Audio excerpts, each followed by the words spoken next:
Friends, हमारे आज के एडवांस इंग्लिश स्ट्रक्चर के जो सेंटेंसेस हैं, मैंने उन्हें दो पार्ट्स में डिवाइड किया है। चलिए देखते हैं दोनों पार्ट्स में सेंटेंसेस क्या क्या हैं और उसमें डिफरेंस क्या है। वह मुझसे कॉलेज जाने के बहाने मिलने आया।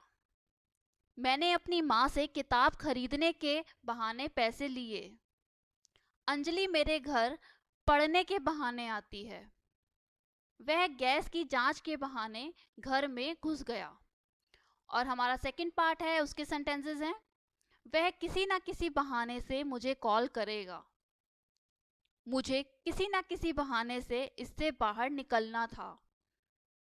राहुल किसी ना किसी बहाने मना करता है।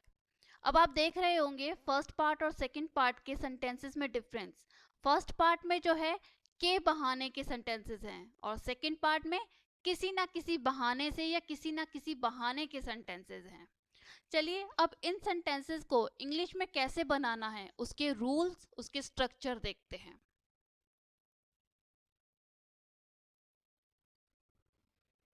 के बहाने को हम इंग्लिश में जो बोलेंगे वो है on the pretext of.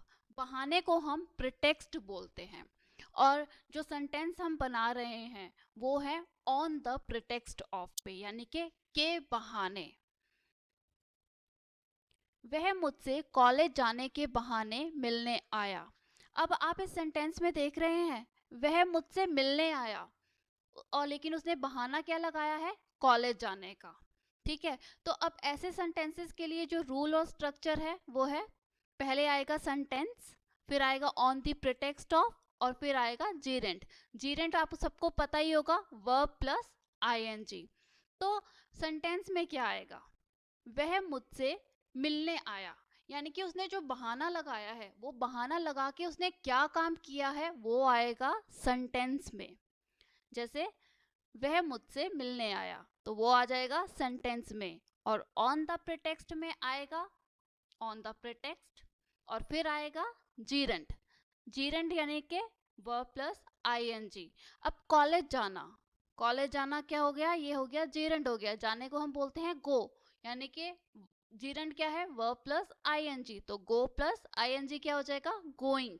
Going to college. चलिए सेंटेंस देखते हैं। ही केम टू मीट मी, वह मुझसे मिलने आया। तो ये हो गया हमारा सेंटेंस, क्या करके, के बहाने, यानी कि ऑन द प्रिटेक्स्ट ऑफ। और जेरेंट में आ जाएगा उसने बहाना क्या लगाया है, कॉलेज जाने का, यानी कि going to college. He came to meet me on the pretext of going to college. अब अगला देखते हैं। सेंटेंस है, मैंने अपनी माँ से किताब खरीदने के बहाने पैसे लिए। अब मैंने बहाना क्या लगाया, मैंने बोला कि मुझे किताब खरीदनी है।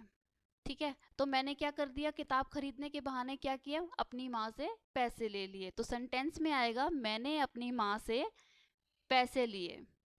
किस चीज के बहाने, किताब खरीदने के बहाने। तो किताब खरीदना यानी कि खरीदने को हम बोलते हैं बाय, तो जेरेंड में आ जाएगा बाय प्लस आईएनजी, यानी कि बाइंग, यानी कि verb plus ING, buying a book. On the pretext of में तो ऑन द प्रिटेक्स्ट ऑफ ही रहेगा, और सेंटेंस में क्या आएगा, मैंने अपनी माँ से पैसे लिए। I took the money from my mother, I took the money from my mother, ये हो गया हमारा सेंटेंस। फिर है ऑन द प्रिटेक्स्ट ऑफ, ये रहा के बहाने, बाइंग अ बुक, किताब खरीदने। I took the money from my mother on the pretext of buying a book, यानी कि मैंने अपनी माँ से किताब खरीदने के बहाने पैसे लिए। चलिए अगला सेंटेंस देखते हैं।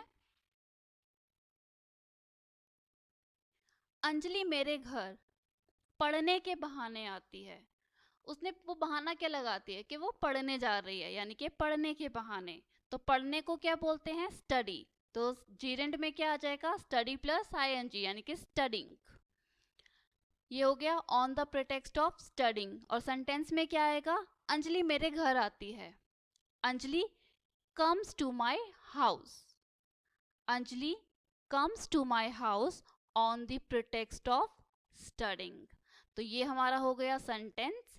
ये हो गया ऑन द प्रिटेक्स्ट ऑफ यानी कि के बहाने, और बहाना वो क्या लगाती है, पढ़ने का, यानी कि स्टडिंग। हमारा अगला सेंटेंस है, वह गैस की जांच के बहाने घर में घुस गया। उसने क्या बहाना लगाया कि गैस की जांच करनी है, तो on the pretext of checking the gas, gas की जांच, जांच को हम बोलते हैं चेक, यानी कि चेकिंग द गैस। वह घर में घुस गया, तो वो हो गया हमारा सेंटेंस। वह घर में घुस गया, वो है हमारा सेंटेंस। फिर आएगा ऑन द प्रिटेक्स्ट ऑफ, और फिर आएगा गैस की जांच के बहाने, तो हमारा क्या बनेगा sentence, he got into the house, यानी कि वह घर में घुस गया। किस बहाने से, on the pretext of checking the gas. Check plus ING, यानी कि वर्ब प्लस आईएनजी, जिसे हम बोलते हैं जेरंट। अब है किसी ना किसी बहाने, यानी कि ये हमारा पार्ट सेकंड स्टार्ट हो गया है। किसी ना किसी बहाने को हम बोलते हैं on some pretext or other. चलिए हम इसका पहला सेंटेंस देखते हैं। वह किसी ना किसी बहाने से मुझे कॉल करेगा, यानी कि पहले क्या आएगा, सेंटेंस, और फिर उसके बाद आएगा on some pretext or other. तो सेंटेंस में क्या आएगा, वह मुझे कॉल करेगा, यानी कि ही विल कॉल मी। सेंटेंस में आ गया ही विल कॉल मी, और उसके बाद किसी ना किसी बहाने से, on some pretext or other. He will call me on some pretext or other. लेकिन अगर मैं इस सेंटेंस को ऐसे लिखूं, पहले on some pretext or other, और फिर बाद में सेंटेंस करूं, यानी कि on some pretext or other he will call me, तो भी ये सेंटेंस करेक्ट होगा।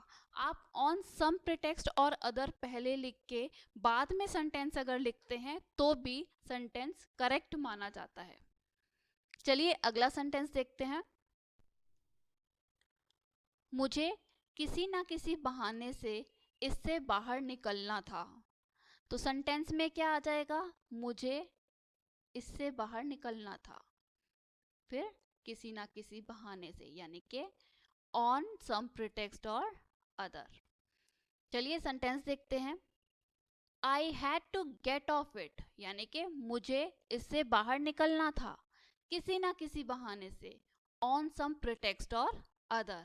और अगर मैं इस सेंटेंस को ऐसे बोलूं, on some pretext or other I had to get off it, तो भी ये सेंटेंस करेक्ट माना जाएगा। यानी कि आप पहले इसे लिख लो, फिर बाद में सेंटेंस को लिख लो, तो भी सेंटेंस करेक्ट है। या फिर अगर आप पहले सेंटेंस और बाद में इसे लिखोगे on some pretext of other को, तो भी सेंटेंस करेक्ट है। चलिए अगला सेंटेंस देखते हैं। राहुल किसी ना किसी बहाने मना करता है। गाइस, अगर आप एडवांस इंग्लिश स्ट्रक्चर की और सेंटेंसेस सीखना चाहते हैं तो मैंने डिस्क्रिप्शन बॉक्स में प्लेलिस्ट का लिंक दिया हुआ है, तो आप वो सेंटेंसेस और वो स्ट्रक्चर्स भी देख सकते हैं। राहुल किसी ना किसी बहाने मना करता है, यानी कि राहुल मना करता है, यानी कि राहुल क्या करता है, मना करने का मतलब रिफ्यूज। राहुल रिफ्यूज करता है, यानी कि Rahul refuses on some pretext or other, यानी कि किसी ना किसी बहाने। Rahul refuses on some pretext or other. Guys, आपको मेरा ये वीडियो अगर पसंद आया है तो please subscribe, like and share ज़रूर करें।